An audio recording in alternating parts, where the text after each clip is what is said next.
Okay, start करते हैं question. IIT 2002 का क्वेश्चन है, एक बहुत ही अच्छा क्वेश्चन है, ध्यान से सुनिए आप, ठीक है। कुछ स्टूडेंट इसका रिजल्ट याद कर लेते हैं इस क्वेश्चन का, बट आप रिजल्ट चाहो तो याद भी कर सकते हो, अदरवाइज कोई जरूरत भी नहीं है, क्योंकि जल्दी हो जाएगा, विद इन ए मिनट हो जाएगा। समझाने में टाइम लगेगा थोड़ा सा, बट सोल्व करने में 1 मिनट लगेगा। Two identical capacitors have the same capacitance C. One of them is charged to V1, potential V1, and other to V2. The negative ends of the potential capacitors are connected together. When the positive ends are also connected, the decrease in the energy of the combined system is. ठीक है, question में पता है क्या बोला गया? Identical capacitors, जिनका capacitance same है, ठीक है, एक ये वाला है C, एक दूसरे वाला है C, ठीक है जी। इसको V1 पोटेंशियल से चार्ज कर दिया, मतलब इसके अक्रॉस एक बैटरी जोड़ी V1 वोल्ट की, और वो जोड़ के फिर इसके ऊपर चार्ज आ गया, फिर वो हटा दी। इसका अंडरस्टूड होता है ऐसे क्वेश्चन में, ऐसा लिखा हुआ हो तो इसके अक्रॉस एक V1 की बैटरी जोड़ी ऐसे करके, इससे क्या होगा कि इसके पास चार्ज आएगा CV1 का, और यहाँ पे चार्ज आएगा -CV1 का। अभी बैटरी को हटा दिया, ठीक है जी।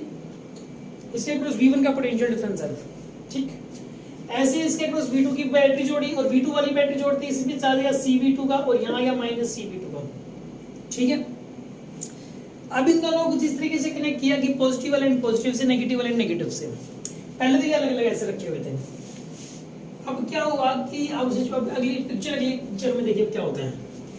अब हुआ ये कि यहाँ पे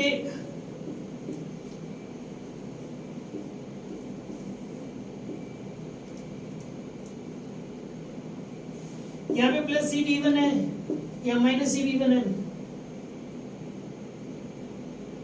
यहाँ पे प्लस CV2 है, यहाँ -CV2 है, और इन दोनों एंड्स को कनेक्ट कर दिया आपस में, ठीक है। इससे क्या होता है कि आपको पता है, देखो पोटेंशियल डिफरेंस अलग अलग है इन दोनों के अक्रॉस, और जब ये रूल होता है कि अगर दो कैपेसिटर्स के अक्रॉस पोटेंशियल डिफरेंस अलग अलग हो, तो जैसे ही आप उनको आपस में कनेक्ट करोगे, स्पार्किंग होगी और एनर्जी का लॉस होगा। तो ये पूछा है कि एनर्जी का लॉस कितना हुआ इसमें, ठीक है ना। हमें ये भी देखना पड़ेगा कि पहले तो मतलब इसके अंदर की कितना चार्ज आएगा आपस में को कनेक्ट करने के बाद, ये देखना पड़ेगा कि पहले एनर्जी कितनी थी, और अब ये देखना पड़ेगा कि बाद में एनर्जी कितनी थी, फिर हमें उनका डिफरेंस लेना पड़ेगा। समझ में आ गई बात आपको? ये वाला जो क्वेश्चन है एक अच्छा क्वेश्चन है, आप इसको समझ लें, इस वीडियो से समझ में आ जाएगा अच्छे से। बट अगर आप इस क्वेश्चन को बहुत ज्यादा अच्छे से करना चाहते हो, तो इससे जुड़ी हुई कुछ कॉन्सेप्ट, कुछ बातें और मैंने एक वीडियो के अंदर बताई हैं, वो वाला जो वीडियो है उसका जो डिटेल है, उसका जो लिंक है वो डिस्क्रिप्शन बॉक्स में डाल रखा है मैंने, ठीक है ना। आप उसके अंदर देखेंगे तो आपको वो वाला जो क्वेश्चन है, आप उसको यूट्यूब पे सर्च करें, लास्ट में DK गोयल लिखें तो आपके पास आ जाएगा वो वाला वीडियो। पहले उसको देखेंगे, फिर उसको देखेंगे, तो मैं भी उसको देखने के बाद आप इसे खुद ही कर लें, ठीक है ना। अब सुनो, करते हैं इस क्वेश्चन को कैसे करें, सुनिए आप।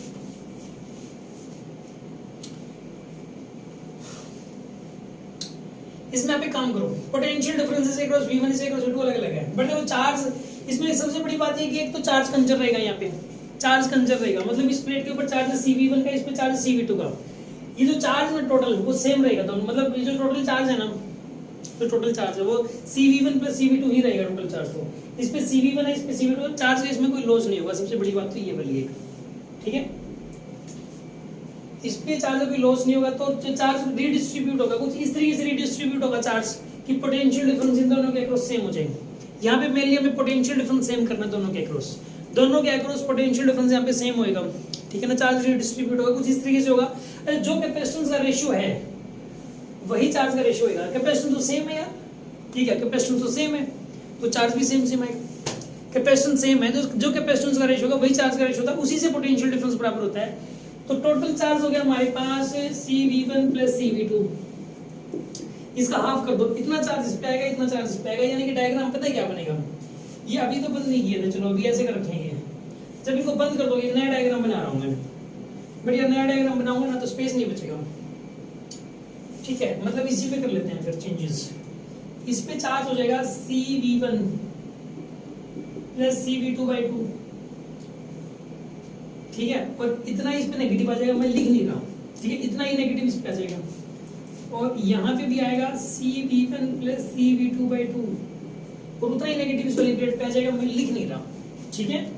उतना ही नेगेटिव इस वाली प्लेट पे आएगा, बट मैं लिख नहीं रहा यहाँ पे क्योंकि फालतू की खिचड़ी बनेगी। पॉजिटिव वाले से मतलब होता है, ठीक है। अब सुनो, अब इसने पूछा क्या था, एनर्जी का लॉस, इसका कैपेसिटेंस सी, इसका कैपेसिटेंस सी। पहले यू इनिशियल निकाल लो, फिर यू फाइनल निकालो, फिर दोनों का डिफरेंस ले लो। इसके अंदर एनर्जी स्टोर कितनी होगी यहाँ पे,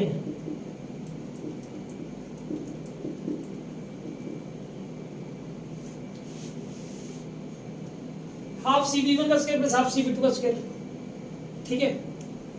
यू फाइनल कितना होगा इसके अंदर, ये यू फाइनल होगा इसके अंदर, काम करो क्यू स्क्वायर बाय 2 से करना, चलो चार्ज में पता ही है।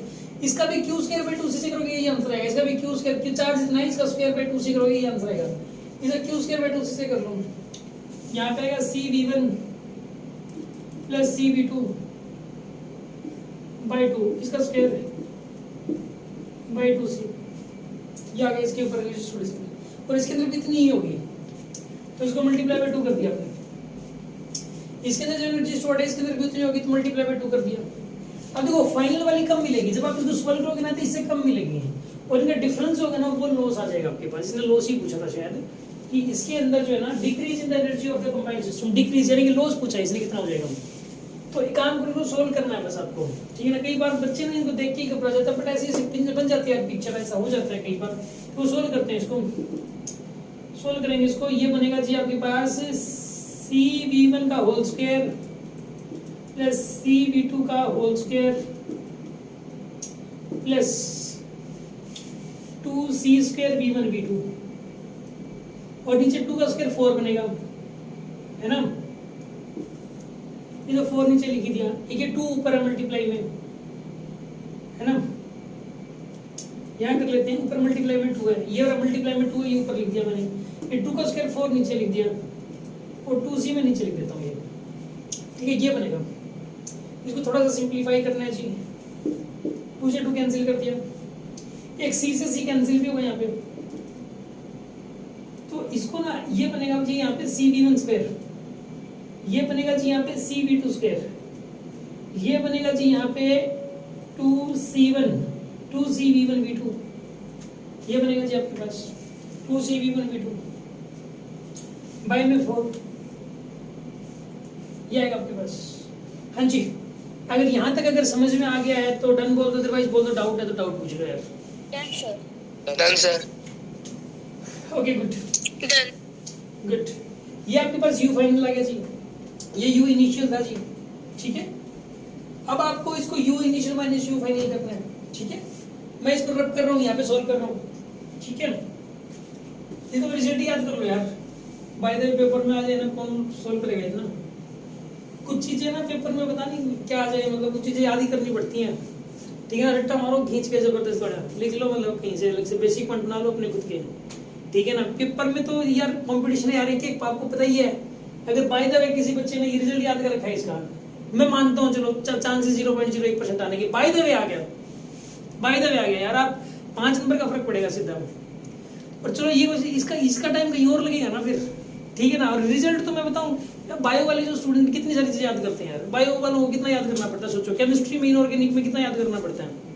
तो इसके अंदर कितने सारे एक्सेप्शंस होते हैं, दुनिया भर के एक्सेप्शंस होते हैं। तो यानी ये डेटा फीड तो करना पड़ेगा कंप्यूटर की तरह, ठीक है ना। हालांकि वो किसी काम का है नहीं, करना पड़ेगा भाई, एक दिमाग को आर्टिस्ट बनाना पड़ेगा। अब मैं याद मतलब जो भाई मेरे याद नहीं होता, मैं तो एनी टाइम निकाल सकता हूँ इसको, मुझे इतना पता है, ठीक है ना। अब याद नहीं होता, स्टूडेंट लाइफ में तो करते थे, अब याद नहीं होता, अब टीचर बनने के बाद अब जरूरत नहीं लगती इसकी, सिर के ऊपर प्रेशर नहीं है ना, उस टाइम प्रेशर का तो याद हो जाता था सब कुछ। अब देखो एनर्जी यहाँ पे delta U you initial minus you final, तो यू इनिशियल कितना था यहाँ पे,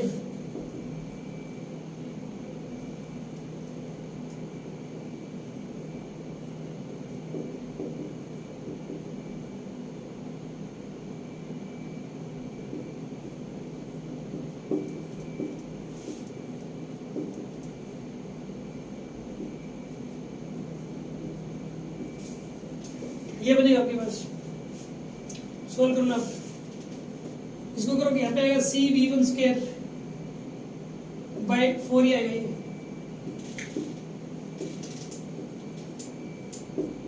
ये बनेगा, ठीक है। ये आएगा फिर माइनस का,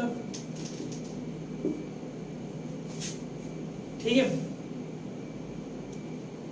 अब सुन लो जी, इसमें से ना आप कॉमन ले लो यार, c/4 कॉमन लो आप इसमें, 1/4 c कॉमन लो, ठीक है। अंदर बचेगा 1/c, 1v1 स्क्वायर, फिर v2 स्क्वायर, ठीक है, माइनस का 2v1 v2 बचेगा। इसको 4 से ना वो कर दिया ना आपने, 4 से मल्टीप्लाई डिवाइड कर दिया आपने, ठीक है। जो डिवाइड वाला इधर ले लिया, ऊपर वाला जो 4 से कैंसिल किया आ गया, 4 से मल्टीप्लाई डिवाइड करके ये आ जाएगा। अब यहाँ पे बनेगा c/4, तो ये है ही, इनटू ये बनेगा v1 माइनस v2 का होल स्क्वायर, ये आंसर आएगा, c/4 v1 माइनस v2 का होल स्क्वायर। आंसर मैच करते हैं, ठीक है, c/4 v1 माइनस v2 का होल स्क्वायर। समझ गए हो क्या आप इसके अंदर? यस। अगर डाउट हो तो डाउट पूछ लो, अगर समझ में आ गया तो डन बोल दो। Done, sir. Done, sir. Done, sir. Good.